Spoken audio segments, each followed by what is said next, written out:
Hello friends, welcome to knowledge centre. ഇന്നത്തെ നമ്മുടെ previous question paper discussion ക്ലാസ്സിൽ നമ്മൾ വുമൺ ആൻഡ് ചൈൽഡ് ഡിപ്പാർട്ട്മെന്റിലേക്ക് നടന്നിട്ടുള്ള 2025 ഓഗസ്റ്റിൽ നടന്നിട്ടുള്ള എക്സാമിന്റെ ക്വസ്റ്റ്യൻ പേപ്പർ ആണ് കേട്ടോ ഡിസ്കസ് ചെയ്യുന്നത്. അപ്പൊ നമ്മുടെ ക്ലാസ്സിലേക്ക് കടക്കുന്നതിന് മുമ്പായിട്ട് ആരെങ്കിലും ചാനൽ സബ്സ്ക്രൈബ് ചെയ്യാതെ കാണുന്നുണ്ടെങ്കിൽ ഒന്ന് സബ്സ്ക്രൈബ് ചെയ്ത് സപ്പോർട്ട് ചെയ്യട്ടെ. അതുപോലെ തന്നെ ക്ലാസ് യൂസ്ഫുൾ ആവുന്നുണ്ടെങ്കിൽ ഒന്ന് ലൈക്ക് ചെയ്യുക. ക്ലാസ്സിനെ കുറിച്ചുള്ള അഭിപ്രായങ്ങളും കമന്റ് ചെയ്യാൻ മറക്കരുത്. ഫസ്റ്റ് ക്വസ്റ്റ്യൻ, ഡൽഹിയിൽ പ്രധാനമന്ത്രി പങ്കെടുത്ത പേ ചർച്ചയുടെ 8ാം പതിപ്പിൽ ഹിന്ദിയിൽ കവിത ചൊല്ലി പ്രധാനമന്ത്രിയുടെ ശ്രദ്ധയാകർഷിച്ച മലയാളി വിദ്യാർത്ഥി ആരായിരുന്നു എന്നാണ് കേട്ടോ. ഓക്കെ, എന്താ പറഞ്ഞിട്ടുള്ളത്? ന്യൂഡൽഹിയിൽ പ്രധാനമന്ത്രി പങ്കെടുത്ത പേ ചർച്ചയുടെ 8ാം പതിപ്പിൽ ഹിന്ദിയിൽ കവിത ചൊല്ലി പ്രധാനമന്ത്രിയുടെ ശ്രദ്ധയാകർഷിച്ച മലയാളി വിദ്യാർത്ഥി ആരായിരുന്നു? ഓപ്ഷൻ സി ആകാംക്ഷ അശോക് ആണ് കേട്ടോ. ആകാംക്ഷ അശോക് ആണ് ആൻസർ. ഓക്കെ, ക്വസ്റ്റ്യൻ 2, ഇന്ത്യൻ സ്വാതന്ത്ര്യ സമര പ്രസ്ഥാന കാലയളവിൽ രൂപം കൊണ്ട ഹിന്ദുസ്ഥാൻ സോഷ്യലിസ്റ്റ് റിപ്പബ്ലിക് ആർമി സ്ഥാപിതമായ വർഷം എന്നായിരുന്നു ഹിന്ദുസ്ഥാൻ സോഷ്യലിസ്റ്റ് റിപ്പബ്ലിക്കൻ ആർമി സ്ഥാപിതമായ വർഷം ഏതാണ്? 1928 ആണ് കേട്ടോ. 1928. അടുത്ത ക്വസ്റ്റ്യൻ, ചുവടെ തന്നിരിക്കുന്നവയിൽ മദ്രാസ് മഹാജൻ സഭയുടെ രൂപീകരണവുമായി നേരിട്ട് ബന്ധപ്പെട്ടവരുടെ ഗ്രൂപ്പ് തിരിച്ചറിയുക എന്നാണ് കേട്ടോ. ഏതാണ്? മദ്രാസ് മഹാജൻ സഭ. മദ്രാസ് മഹാജൻ സഭയുടെ രൂപീകരണവുമായി നേരിട്ട് ബന്ധപ്പെട്ടവരുടെ ഗ്രൂപ്പ് തിരിച്ചറിയാനാണ്. ഓക്കെ, അപ്പൊ എന്താണ് ആൻസർ? ഓപ്ഷൻ ഡി ആണ്. ആരൊക്കെയാണ്? Ananda Charlu, G Subramania Iyer, M Veeraraghavachariar. Ananda Charlu, G Subramania Iyer, N Veeraraghavachariar. Next question, ചുവടെ ചേർക്കുന്ന പ്രസ്താവനകളിൽ വൈകുണ്ഠസ്വാമികളുമായി നേരിട്ട് ബന്ധമുള്ളത് കണ്ടെത്തുക എന്നാണ് കേട്ടോ. ഇവിടെ കുറച്ച് പ്രസ്താവനകൾ തന്നിട്ടുണ്ട്. അതിൽ വൈകുണ്ഠസ്വാമികളുമായിട്ട് നേരിട്ട് ബന്ധമുള്ളത് കണ്ടെത്തുക എന്നാണ്. ഓക്കെ, ഏതാണ് ആൻസർ? ഓപ്ഷൻ ബി ആണ്. അതായത് പ്രസ്താവന 1ഉം 3ഉം ശരിയാണ്, എന്നാൽ 2 തെറ്റാണെന്നാണ്. ഓക്കെ, 1ഉം 3ഉം ശരിയാണ്, 2 തെറ്റാണ്. ദക്ഷിണേന്ത്യയിൽ ആദ്യമായി കണ്ണാടി പ്രതിഷ്ഠ നടത്തി എന്നുള്ളത് ആരുമായി ബന്ധപ്പെട്ടാണ്? വൈകുണ്ഠസ്വാമിയായിട്ട് ബന്ധപ്പെട്ടാണ്. സമത്വ സമാജം സ്ഥാപിച്ചതും വൈകുണ്ഠസ്വാമിയാണ് കേട്ടോ. ഓക്കെ, അപ്പൊ രണ്ടാമത്തെ സ്റ്റേറ്റ്മെന്റിൽ എന്താ തെറ്റുള്ളത്? വേദാധികാര നിരൂപണം എന്ന പ്രശസ്തമായ ഗ്രന്ഥം രചിച്ചു എന്നുള്ളതാണ് അല്ലെ. ആരാണ് രചിച്ചത്? ചട്ടമ്പി സ്വാമികളാണ് കേട്ടോ. വേദാധികാര നിരൂപണം എന്ന ഗ്രന്ഥം രചിച്ചത് ചട്ടമ്പി സ്വാമികളാണ്. അടുത്ത ക്വസ്റ്റ്യൻ, ഇനി 5ാമത്തെ ക്വസ്റ്റ്യൻ, ചുവടെ തന്നിരിക്കുന്ന പ്രസ്താവനകളിൽ പഴശ്ശി കലാപവുമായി ബന്ധപ്പെട്ട് ഉചിതമായത് എടുക്കുക എന്നാണ് കേട്ടോ. പ്രസ്താവനകൾ തന്നിട്ടുണ്ട്, അതിൽ നിന്ന് ശരിയായിട്ടുള്ളത് തിരഞ്ഞെടുക്കാനാണ്. ഓക്കെ, എന്താണ് ആൻസർ വരുന്നത്? കറക്റ്റ് ആൻസർ ഓപ്ഷൻ എ ആണ്. അതായത് സ്റ്റേറ്റ്മെന്റ് 1ഉം 2ഉം ശരിയാണ്, 3 തെറ്റാണെന്നാണ് കേട്ടോ. പ്രസ്താവന 1ഉം 2ഉം ശരിയാണ്, 3 തെറ്റാണ്. പ്രസ്താവനകൾ നോക്കാം. എന്താണ് ഒന്നാമത്തെ പ്രസ്താവന? 1895 ഏപ്രിലിൽ ലഫ്റ്റനന്റ് ഗോൾഡന്റെ നേതൃത്വത്തിലുള്ള ബ്രിട്ടീഷ് പട്ടാളം പഴശ്ശിക്കോവിലകം ആക്രമിക്കുകയും വികലപിടിപ്പുള്ള വസ്തുക്കൾ കൊള്ളയടിക്കുകയും ചെയ്തു. ശരിയാണ് കേട്ടോ ഈ പ്രസ്താവന. എന്താ രണ്ടാമത്തെ പ്രസ്താവന? 1897 മാർച്ചിൽ മേജർ കാമറോണിന്റെ നേതൃത്വത്തിൽ ഉണ്ടായിരുന്ന ബ്രിട്ടീഷ് സൈന്യത്തെ പെരിയചുരത്തിൽ വെച്ച് പഴശ്ശിപ്പട അപ്രതീക്ഷിതമായി ആക്രമിക്കുകയും പരാജയപ്പെടുത്തുകയും ചെയ്തു. അതും ശരിയാണ് കേട്ടോ. മൂന്നാമത്തെ പ്രസ്താവനയിലാണ് തെറ്റുള്ളത്. 1831 ലഫ്റ്റനന്റ് എഡ്വാർഡിന്റെ നേതൃത്വത്തിലുണ്ടായിരുന്ന ബ്രിട്ടീഷ് പട്ടാളം എടച്ചേന കുങ്ങനെ പിടികൂടുകയും വധിക്കുകയും ചെയ്തു എന്നുള്ളതാണ് തെറ്റ്. എടച്ചേന കുങ്ങൻ അന്തരിച്ചത് 1805 കേട്ടോ. 1805 അന്തരിച്ചിട്ടുണ്ട്. അടുത്ത ക്വസ്റ്റ്യൻ, ലോക കമ്മ്യൂണിസ്റ്റ് പ്രസ്ഥാനത്തിന്റെ സംഘടിത രൂപമായിരുന്നു മൂന്നാം കമ്മ്യൂണിസ്റ്റ് ഇന്റർനാഷണൽ സ്ഥാപിതമായ വർഷം കേട്ടോ. ലോക കമ്മ്യൂണിസ്റ്റ് പ്രസ്ഥാനത്തിന്റെ സംഘടിത രൂപമായിരുന്ന മൂന്നാം കമ്മ്യൂണിസ്റ്റ് ഇന്റർനാഷണൽ സ്ഥാപിതമായ വർഷം ഏതെന്നാണ് കേട്ടോ. 1918 മൂന്നാം കമ്മ്യൂണിസ്റ്റ് ഇന്റർനാഷണൽ സ്ഥാപിതമായത്. അടുത്ത ക്വസ്റ്റ്യൻ, സൈമൺ കമ്മീഷനെ ബഹിഷ്കരിക്കാനുള്ള സുപ്രധാന തീരുമാനമെടുത്ത ഇന്ത്യൻ നാഷണൽ കോൺഗ്രസിന്റെ 1927 മദ്രാസ് സെഷനിൽ അധ്യക്ഷത വഹിച്ചത് ആരായിരുന്നു?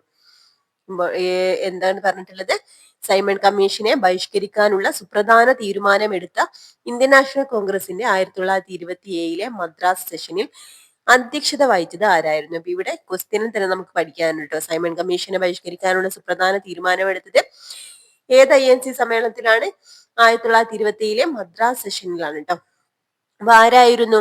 അധ്യക്ഷത വഹിച്ചത് ആരായിരുന്നു? ഡോക്ടർ അൻസാരാണ് കേട്ടോ. എട്ടാമത്തെ ക്വസ്റ്റ്യൻ, ചുവടെ ചേർത്തിരിക്കുന്നവയിൽ ചേരിചേരാ പ്രസ്ഥാനവുമായി ബന്ധപ്പെട്ട് നിൽക്കുന്ന പ്രസ്താവനകളെ തിരിച്ചറിയാനാണ് കേട്ടോ.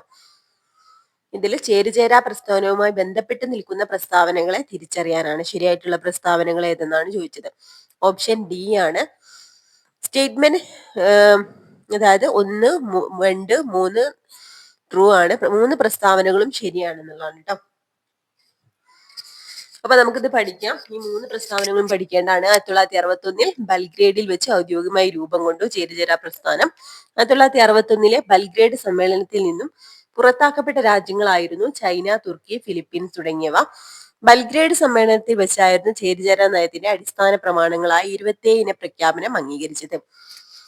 3 പ്രസ്താവനകളും പഠിക്കാനുള്ളതാണ്, ഇമ്പോർട്ടന്റ് ആണ്. അടുത്ത ക്വസ്റ്റ്യൻ, മഹാത്മാവിന്റെ മാർഗം ചുവടെ തന്നിരിക്കുന്ന എഴുത്തുകാരിൽ ആരുടെ രചനയാണ്? മഹാത്മാവിന്റെ മാർഗം ആരുടെ രചനയാണെന്നാണ് ചോദിച്ചിട്ടുള്ളത് കേട്ടോ. ആരോടാണ്? സുകുമാർ അയ്യക്കോടിന്റെ രചനയാണ്. അടുത്ത ക്വസ്റ്റ്യൻ, 2025 ഫെബ്രുവരിയിൽ ഉത്തരാഖണ്ഡിൽ നടന്ന ദേശീയ ഗെയിംസ് അത്ലറ്റിക്സിൽ പോൾ വോൾട്ടിൽ പുതിയ ദേശീയ റെക്കോർഡ് കുറിച്ച 19 വയസ്സുകാരൻ ആരായിരുന്നു? 2025 ഫെബ്രുവരിയിൽ ഉത്തരാഖണ്ഡിൽ നടന്ന ദേശീയ ഗെയിംസ് അത്ലറ്റിക്സിൽ പോൾ വോൾട്ടിൽ പുതിയ ദേശീയ റെക്കോർഡ് കുറിച്ച 19 വയസ്സുകാരൻ ആരായിരുന്നു? ദേവ് കുമാർ വീണയാണ് കേട്ടോ. ദേവ് കുമാർ വീണ. അടുത്ത ക്വസ്റ്റ്യൻ, തന്നിരിക്കുന്നവയിൽ വലിയ തോത് ഭൂപടം ഏത്? ഇതില് വലിയ തോത് ഭൂപടം ഏതെന്നാണ് കേട്ടോ. ഓപ്ഷൻ എ ആണ് ആൻസർ ആയിട്ട് വരുന്നത്. 1 സെന്റിമീറ്റർ ഈസ് ഹാഫ് കിലോമീറ്റർ എന്നുള്ളതാണ് കേട്ടോ. 1 സെന്റിമീറ്ററിന് ഹാഫ് കിലോമീറ്റർ. ക്വസ്റ്റ്യൻ 12, പ്രസ്താവന 2 പ്രസ്താവനകൾ കൊടുത്തിട്ടുണ്ട് കേട്ടോ. ഒന്നാമത്തത്, ട്രോപ്പോസ്ഫിയറിന് ഭൂമധ്യരേഖാ പ്രദേശത്ത് 18 കിലോമീറ്ററും ധ്രുവപ്രദേശത്ത് 8 കിലോമീറ്ററുമാണ് ഉയരമുള്ളത്. രണ്ടാമത്തെ പ്രസ്താവന, ഭൂമധ്യരേഖാ പ്രദേശത്ത് ഉയരം കൂടാൻ കാരണം താപം കൂടുതലായതിനാലാണ്. ഓക്കെ, അപ്പൊ ഇതുമായിട്ട് ബന്ധപ്പെട്ടുള്ള തന്നിട്ടുള്ളത്. ഇതിൽ ഓപ്ഷൻ ഡി ആണ് ശരി കേട്ടോ. 2 പ്രസ്താവനകളും ശരിയാണ് കേട്ടോ. പ്രസ്താവന 1ന്റെ വിശദീകരണമാണ് പ്രസ്താവന 2. ഓക്കെ, അപ്പൊ 2 പ്രസ്താവനകളും പഠിക്കാണ്. എന്താണ് പ്രസ്താവന? ട്രോപ്പോസ്ഫിയറിന് ഭൂമധ്യരേഖാ പ്രദേശത്ത് 18 കിലോമീറ്ററും ധ്രുവപ്രദേശത്ത് 8 കിലോമീറ്ററുമാണ് ഉയരമുള്ളത്. അടുത്തത്, ഭൂമധ്യരേഖാ പ്രദേശത്ത് ഉയരം കൂടാൻ കാരണം താപം കൂടുതലായതിനാലാണ്. ഓക്കെ, അടുത്ത ക്വസ്റ്റ്യൻ, പിച്ചാവരം കണ്ടൽക്കാടുകൾ താഴെ പറയുന്നവയിൽ ഏത് തീരസമതലവുമായി ബന്ധപ്പെട്ടിരിക്കുന്നു? പിച്ചാവരം കണ്ടൽക്കാടുകൾ താഴെ പറയുന്നവയിൽ ഏത് തീരസമതലവുമായി ബന്ധപ്പെട്ടിരിക്കുന്നു? ഏതാണ്? കൊറമാൻഡൽ സമതലവുമായിട്ട് ബന്ധപ്പെട്ടിട്ടുണ്ട് കേട്ടോ. അടുത്തത്, കർണാടകയിലെ ഉടുപ്പി ജില്ലയിൽ സ്ഥിതി ചെയ്യുന്ന അഗ്നിപർവ്വതജന്യമായ ഷഡ്ഭുജ കൽത്തൂണുകൾ പോലുള്ള പാറക്കെട്ടുകൾ കാണപ്പെടുന്ന ദ്വീപ്. കർണാടകയിലെ ഉടുപ്പി ജില്ലയിൽ സ്ഥിതി ചെയ്യുന്ന അഗ്നിപർവ്വതജന്യമായ ഷഡ്ഭുജ കൽത്തൂണുകൾ പോലുള്ള പാറക്കെട്ടുകൾ കാണപ്പെടുന്ന ദ്വീപ് ഏതാണ്? സെന്റ് മേരീസ് ദ്വീപാണ് കേട്ടോ. ഇമ്പോർട്ടന്റ് ആണ്. അടുത്ത ക്വസ്റ്റ്യൻ, കാലാവസ്ഥാ വ്യതിയാനവുമായി ബന്ധപ്പെട്ട പ്രത്യാഘാതം ഏത്? ഇതില് കാലാവസ്ഥാ വ്യതിയാനവുമായി ബന്ധപ്പെട്ട പ്രത്യാഘാതം ഏതെന്നാണ് കേട്ടോ. ഓൾ ഓഫ് ദിസ്, ഇവയെല്ലാം. ആഗോള താപനില ഉയരുന്നു, ധ്രുവപ്രദേശങ്ങളിലെ മഞ്ഞുരുകുന്നു, കാലം തെറ്റിയ മഴയും മഴയുടെ തോതിലുള്ള ഏറ്റക്കുറച്ചിലുകളും. അടുത്ത ക്വസ്റ്റ്യൻ, നീതി ആയോഗിന്റെ ശൂന്യ എന്ന പ്രചരണം എന്തിനു വേണ്ടിയുള്ളതാണ്? അതായത് ശൂന്യ ക്യാമ്പയിൻ എന്തിനു വേണ്ടിയുള്ളതാണെന്നാണ് കേട്ടോ. ഓക്കെ, ഇത് വൈദ്യുത വാഹനങ്ങളുടെ ഉപയോഗം പ്രോത്സാഹിപ്പിക്കാൻ വേണ്ടിയുള്ളതാണ് ശൂന്യ ക്യാമ്പയിൻ. നീതി ആയോഗാണ് നേതൃത്വം നൽകുന്നത്.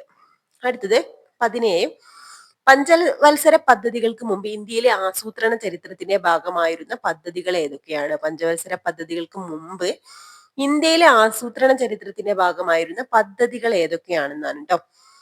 ഇപ്പൊ Bombay plan, socialist plan, Sarvodaya plan ഒക്കെ തന്നിട്ടുണ്ട്. ഏതാണ്? ഓപ്ഷൻ സി ആണ്. ഓൺലി 1, 3 and 4 ആണ് കേട്ടോ. 1, 3, 4 ആണ്. ഏതൊക്കെയാണ്? ബോംബെ പ്ലാൻ ഉണ്ട്, സർവോദയ പ്ലാന്, പീപ്പിൾസ് പ്ലാനും. ഓക്കെ, ഇപ്പൊ 3 ആണ് എന്ത്? പഞ്ചവത്സര പദ്ധതി വരുന്നതിന് മുൻപായിട്ട് ഇന്ത്യയിലെ ആസൂത്രണ ചരിത്രത്തിന്റെ ഭാഗമായിരുന്ന പദ്ധതികൾ. അടുത്ത ക്വസ്റ്റ്യൻ, 18ാമത്തെ ക്വസ്റ്റ്യൻ, ചെറുധാന്യങ്ങളെ കുറിച്ച് ഇനി പറയുന്നവയിൽ ഏതാണ് ശരി? ചെറുധാന്യങ്ങളെ കുറിച്ചുള്ള പ്രസ്താവനകളാണ്. ഇതിൽ ഏതാണ് ശരി എന്നാണ് ചോദിച്ചത് കേട്ടോ. ഓക്കെ ഓക്കെ ഇതിന്റെ ആൻസർ ആയിട്ട് വരുന്നത് എന്താണ്? ഓപ്ഷൻ എ ആണ്. അതായത് 1, 2, 3 മാത്രം എന്നാണ്. ഓക്കെ ഗോതമ്പിനേക്കാളും അരിയേക്കാളും പോഷക സമൃദ്ധമാണ് ചെറുധാന്യങ്ങൾ എന്നുള്ളത് ശരിയാണ്. ലോകത്തിലെ ഏറ്റവും വലിയ ചെറുധാന്യ ഉൽപാദകരാണ് ഭാരതം. ഭാരതത്തിൽ ഏറ്റവും കൂടുതൽ ചെറുധാന്യങ്ങൾ ഉൽപ്പാദിപ്പിക്കുന്ന സംസ്ഥാനമാണ് രാജസ്ഥാൻ കേട്ടോ. ഓക്കെ അപ്പൊ മൂന്നാമത്തെ പ്രസ്താവന ഇമ്പോർട്ടന്റ് ഉണ്ട്. ഭാരതത്തിൽ ഏറ്റവും കൂടുതൽ ചെറുധാന്യങ്ങൾ ഉൽപ്പാദിപ്പിക്കുന്ന സംസ്ഥാനം ഏതാണ്? രാജസ്ഥാനാണ് കേട്ടോ. അപ്പൊ ഈ 3 പ്രസ്താവനകളാണ് ശരിയായിട്ടുള്ളത്. ഓക്കെ അപ്പൊ ഹരിത വിപ്ലവം ഭാരതത്തിലെ ചെറുധാന്യങ്ങളുടെ ഉൽപാദനത്തെ പ്രോത്സാഹിപ്പിച്ചു എന്നുള്ളത് ശരിയല്ല കേട്ടോ. എന്താണ് ആ പ്രസ്താവനയിലുള്ള മിസ്റ്റേക്ക്? അതായത് ഹരിത വിപ്ലവം പ്രധാനമായിട്ടും അരിയുടെയും ഗോതമ്പിന്റെയും ഉൽപാദനത്തിനാണ് ഊന്നൽ നൽകിയിട്ടുള്ളത് കേട്ടോ. ഇത് ചെറുധാന്യങ്ങളുടെ കൃഷി കുറയുന്നതിനും കാരണമായിട്ടുണ്ടായിരുന്നു. ഓക്കെ അടുത്ത ക്വസ്റ്റ്യൻ, ഇനി പറയുന്നവയിൽ ഏതൊക്കെ ധാതുക്കളിൽ ഭാരതം സ്വയം പര്യാപ്തമാണെന്നാണ് കേട്ടോ. ഇതിന് ആൻസർ ആയിട്ട് കൊടുത്തത് ഓപ്ഷൻ സി ആണ്. അതായത് ഓൺലി 1 and 4 ഇരുമ്പയിരും അതുപോലെ സിങ്കിന്റെയും കേട്ടോ. അടുത്ത ക്വസ്റ്റ്യൻ, 20ാമത്തെ ക്വസ്റ്റ്യൻ, അമൃതകാൽ ശാക്തീകരിക്കപ്പെട്ടതും എല്ലാവരെയും ഉൾക്കൊള്ളുന്നതുമായ സമ്പദ് വ്യവസ്ഥ എന്ന കാഴ്ചപ്പാടിന്റെ സാമ്പത്തിക അജണ്ടയിലെ മുൻഗണനാ മേഖലകളിൽ ഉൾപ്പെടാത്തത് ഏതെന്നാണ് കേട്ടോ. ഇപ്പൊ എന്താണ് അമൃതകാൽ എന്ന് പറഞ്ഞാൽ എന്താണ്? അതായത് നമ്മൾ പറഞ്ഞിട്ടുണ്ടായി, അതായത് ഇന്ത്യയുടെ സ്വാതന്ത്ര്യത്തിന്റെ 75ാം വാർഷികത്തിൽ കേട്ടോ, അതായത് 2022 മുതൽ 100ാം വാർഷികം 2047 വരെയുള്ള 25 വർഷത്തെ കാലയളവിനെയാണ് അമൃതകാൽ എന്ന് വിശേഷിക്കപ്പെടുന്നത് കേട്ടോ. ഓക്കെ 2022 മുതൽ 2047 വരെയുള്ള 25 വർഷത്തെ കാലയളവിനെയാണ് അമൃതകാൽ എന്ന് വിശേഷിപ്പിക്കുന്നത് കേട്ടോ. എന്താണ് ഇതിന്റെ ലക്ഷ്യം? 2047 ഇന്ത്യയെ ഒരു വികസിത രാജ്യമാക്കി മാറ്റുക എന്നതാണ് ഇതിന്റെ പ്രധാന ലക്ഷ്യം. ഓക്കെ അപ്പൊ ഇവിടെ തന്നിട്ടുള്ളതിൽ ഇതുമായിട്ട് ബന്ധപ്പെട്ട മുൻഗണനാ മേഖലകളിൽ ഉൾപ്പെടാത്തത് ഏതെന്നാണ് ചോദിച്ചിട്ടുള്ളത് കേട്ടോ. ഇതിൽ ഓപ്ഷൻ ബി കയറ്റുമതി വളർച്ചയാണ് കേട്ടോ. ബാക്കി ശക്തവും സുസ്ഥിരവുമായ സ്ഥൂല സാമ്പത്തിക അന്തരീക്ഷം സൃഷ്ടിക്കുക, യുവാക്കൾക്ക് ഊന്നൽ നൽകി പൗരന്മാർക്കുള്ള അവസരങ്ങൾ സൃഷ്ടിക്കുക, തൊഴിലവസരങ്ങളുടെ വളർച്ച, ഇതൊക്കെ ഇതുമായിട്ട് ബന്ധപ്പെട്ട തന്നെയാണ് കേട്ടോ. അടുത്ത 21ാമത്തത്, മൗലികാവകാശങ്ങൾ, ന്യൂനപക്ഷങ്ങൾ, ഗോത്രവർഗ ഒഴിവാക്കപ്പെട്ട മേഖലകൾ എന്നിവയെ കുറിച്ചുള്ള ഉപദേശ സമിതിയുടെ അധ്യക്ഷൻ ആരെന്നാണ് കേട്ടോ. അധ്യക്ഷൻ ആരായിരുന്നു? ഓപ്ഷൻ ബി ആരായിരുന്നു? സർദാർ വല്ലഭായ് പട്ടേൽ ആയിരുന്നു കേട്ടോ.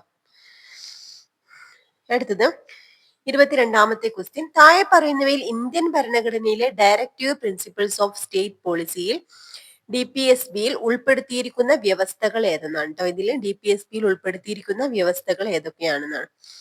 ഓക്കെ പിന്നെ ആൻസർ ആയിട്ട് വരുന്നത് ഓപ്ഷൻ സി ആണ്. 1 and 3 ഓൺലി 1 and 3 ആണ് കേട്ടോ. അതായത് പുരുഷന്മാർക്കും സ്ത്രീകൾക്കും തുല്യ ജോലിക്ക് തുല്യ വേതനം, ഔഷധ ആവശ്യങ്ങൾക്കൊഴികെ ആരോഗ്യത്തിന് ഹാനികരമായ ലഹരി പാനീയങ്ങളുടെയും മയക്കുമരുന്നുകളുടെയും ഉപയോഗം നിരോധിക്കുക,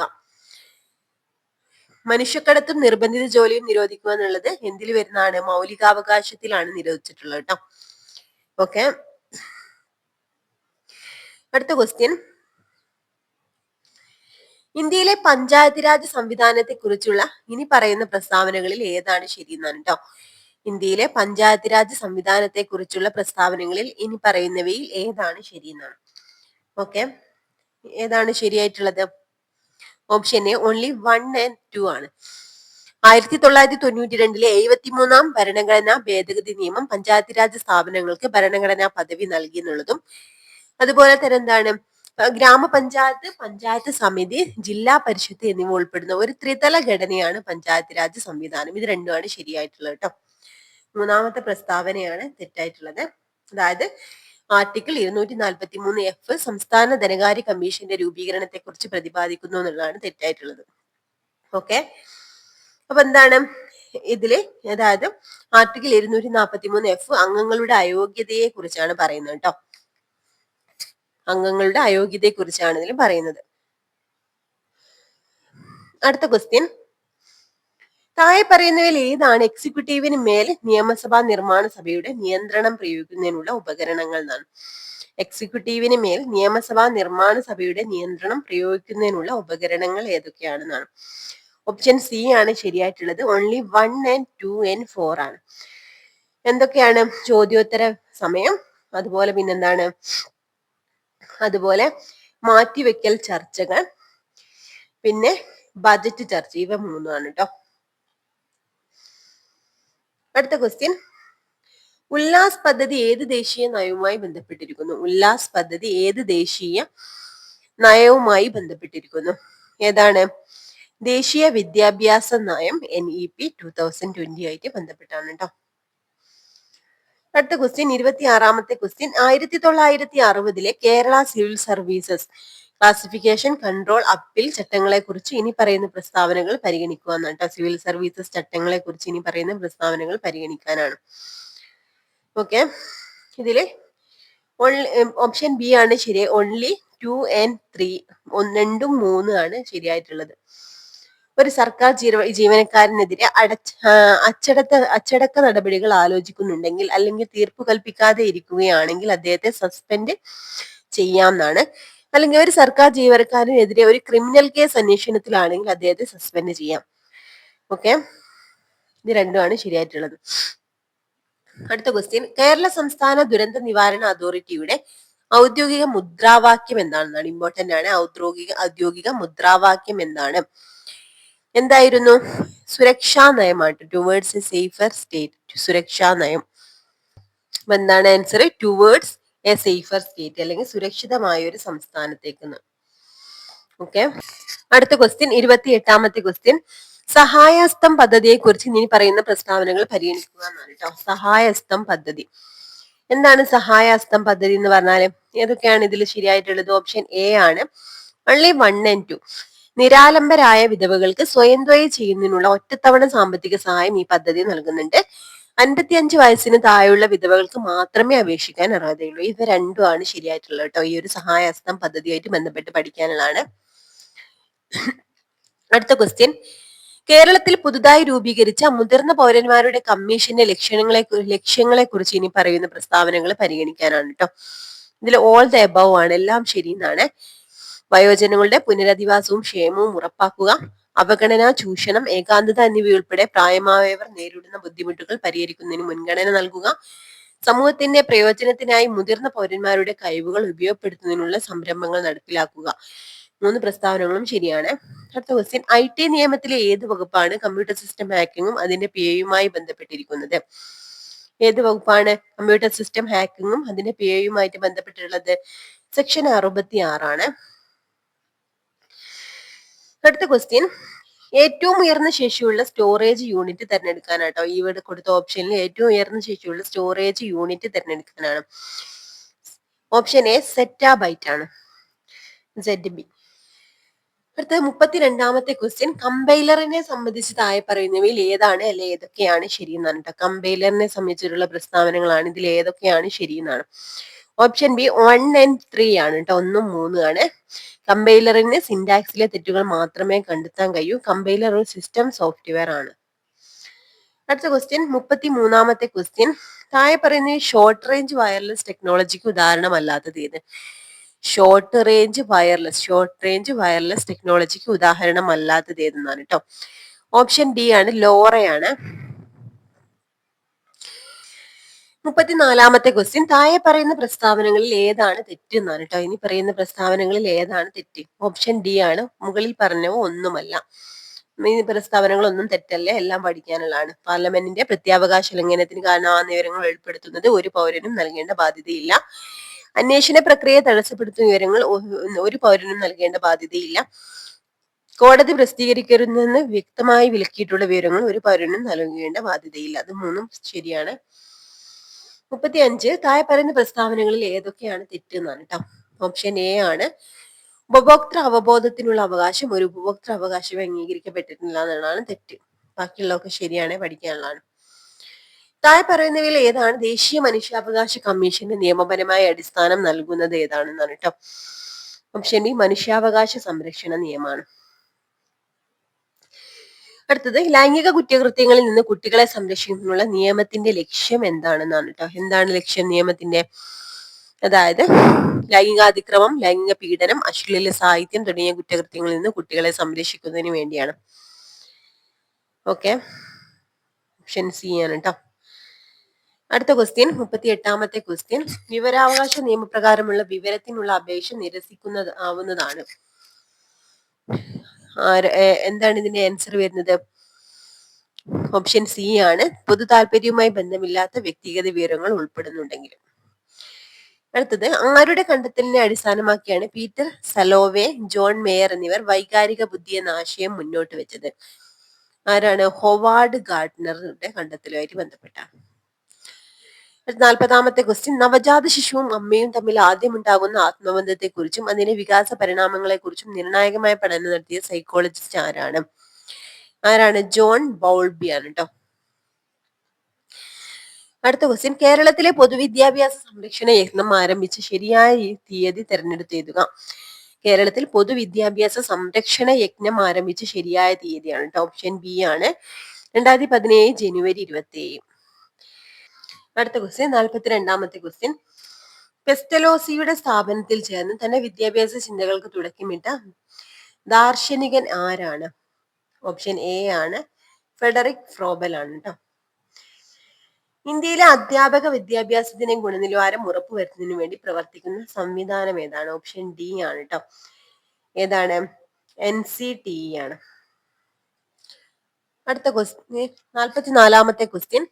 കണ്ടല ലഹള എന്ന പേരിൽ ചരിത്രത്തിൽ ഇടം പിടിച്ച സമരം നയിച്ച സാമൂഹിക പരിഷ്കർത്താവ് ആരാണ്? ഓപ്ഷൻ സി ആണ്, അയ്യങ്കാളിയാണ് കേട്ടോ.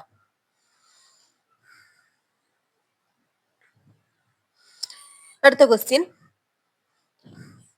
വിദ്യാഭ്യാസ അവകാശ നിയമം RTA ആക്ട് പ്രാബല്യത്തിൽ വന്ന വർഷം കേട്ടോ. വിദ്യാഭ്യാസ അവകാശ നിയമം പ്രാബല്യത്തിൽ വന്ന വർഷമാണ് 2010.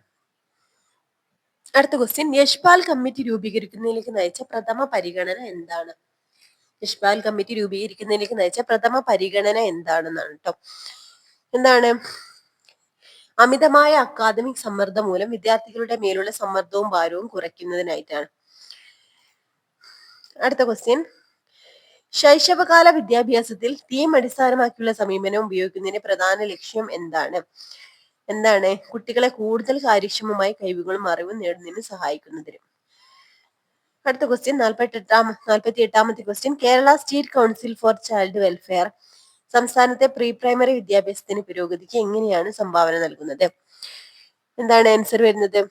അംഗനവാടികളുടെയും മറ്റ് ശൈശവകാല വികസന കേന്ദ്രങ്ങളുടെയും ഒരു നെറ്റ്വർക്ക് സ്ഥാപിക്കുകയും അവയുടെ മേൽനോട്ടം നടത്തുകയും ചെയ്യുക. കോത്താരി കമ്മീഷന്റെ ശുപാർശകൾ കേരളത്തിലെ വിദ്യാഭ്യാസത്തെ എങ്ങനെ സ്വാധീനിച്ചു? ഓക്കെ, അപ്പൊ എന്താണ്? ത്രിഭാഷാ പദ്ധതി അവതരിപ്പിക്കുന്നതിന് നിർദ്ദേശിച്ചുകൊണ്ടാണ്.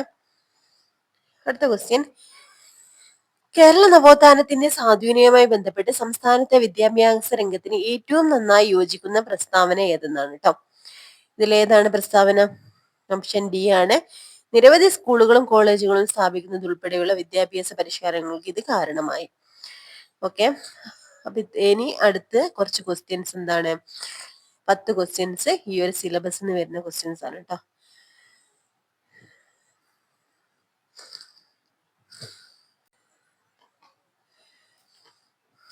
ഇനി ഇവിടെ അന്നജമല്ലാത്തത് ഏതെന്നാണ് കേട്ടോ 60ാമത്തെ ക്വസ്റ്റ്യൻ.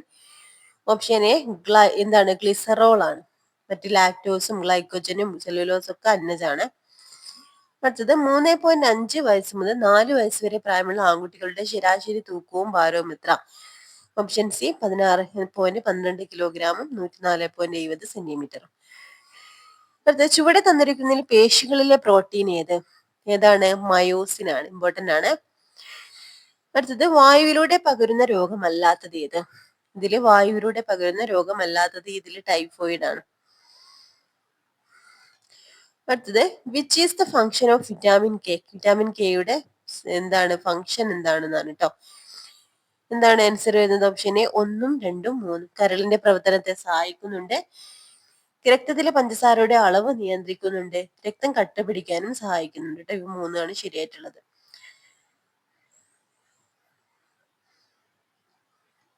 അടുത്തത്, 65ാമത്തെ ക്വസ്റ്റ്യൻ.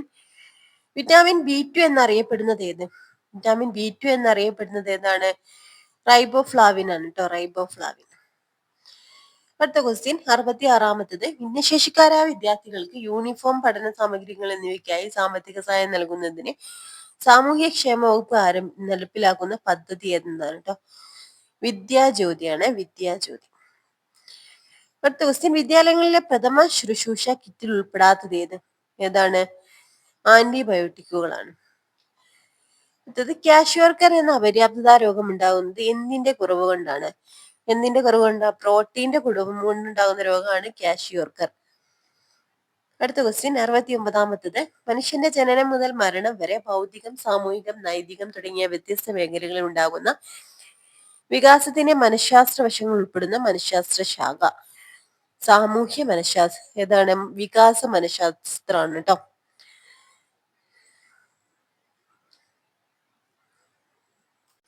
അപ്പൊ ഇത്രയാണ് നമ്മൾ ഇന്ന് ഡിസ്കസ് ചെയ്യുന്ന ക്വസ്റ്റ്യൻസ്. ഇനി അങ്ങോട്ട് ഈ ഒരു സിലബസ് നിന്ന് വരുന്ന ക്വസ്റ്റ്യൻസ് ആണ് ഉള്ളത്, നമ്മൾ നോക്കുന്നില്ല. അപ്പൊ ഈ ഒരു ക്ലാസ് നിങ്ങൾക്ക് യൂസ്ഫുൾ ആയിട്ടുണ്ടെങ്കിൽ ഒന്ന് ലൈക്ക് ചെയ്യുക. ക്ലാസ്സിനെ കുറിച്ചുള്ള നിങ്ങളുടെ അഭിപ്രായങ്ങളും കമന്റ് ചെയ്യാൻ മറക്കരുത്. Okay friends, thank you.